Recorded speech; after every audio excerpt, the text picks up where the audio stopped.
వదినా ఉన్నావా? ఉన్నారా? వదిన కూర్చుంటారు.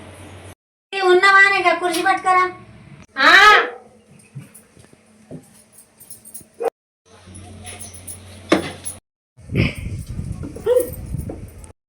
ఏంది చెప్పు. కూర్చున్నా పవన్ దగ్గర. ఏం చేస్తానులా? అరే అడ్డ తిరుగుతాను కదా. ఆంటీలు వచ్చింది కదా, చాయ్ పెట్టుకురా. కూర్చున్నవేందే? ఆంటీలు వస్తే నాకేంది, నాకు చాయ్ పెట్టరాదు. ఏంటి అట్లా అంటాను? లవ్ మ్యారేజ్ అట కాదు, లేపచ్చిందట లవ్ మ్యారేజ్.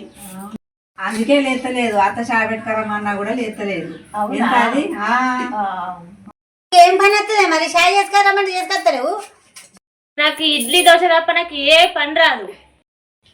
ఇడ్లీ దోశ చేస్తుందట కదా కోడలు, అవి చేసుకురామని తింటాం మీ ఇద్దరం. దోశ ఇడ్లీ చేయబట్టే కదా నా కొడుకుని ఇంటికి రాకుండా చేసింది. నా కొడుకు ఖాళీ ముంగట్నే దీని ఇడ్లీ బండే కాదు. కానీ పోతే దోస్తాన్ చేసింది కదా ఇది. దోశ కానీ పోతే దోస్తాన్ చేసింది కదా ఇది. ఇగో అత్తమ్మ, మంచిగా మాట్లాడి చెప్తానా, నీ కొడుకు నా అందరిని చూసి పెళ్లి చేసుకున్నాడు. కొడుకు నేను చూసినప్పుడు అద్దాలు పెట్టుకోలే కావచ్చే. అబ్బో, నీ కొడుకు అద్దాలు పెట్టుకుంటే సుక్కల చంద్రుడు. పీళ్ళ శృంగారం లేకుండా పీల్పాన శృంగారం ఉండాలి. ఏం మంచిగా లేపుకొని వచ్చిండా నేను?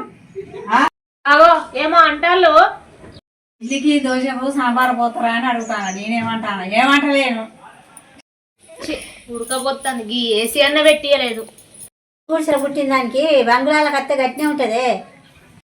ఇగో అత్తమ్మ, ఎవరిది పంది గుడిచి అంటారా నువ్వు? నాదా? నాకేం లేదు. షాయి అయిపోవాళ్ళకు ఇడ్లీ దోశ.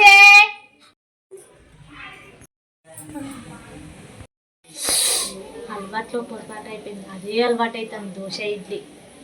ఇది ఏడబోతుందే. ఆంటీ వాళ్ళతోటి ఫస్ట్ టైం వీడియో తీసిన, వాళ్ళు మాట్లాడడానికి మొహమాట పడ్డరు. ఏమన్నా చిన్న చిన్న మిస్టేక్స్ ఉంటే ఏమనుకోకండి. లైక్ చేయండి, కామెంట్ పెట్టండి ప్లీజ్.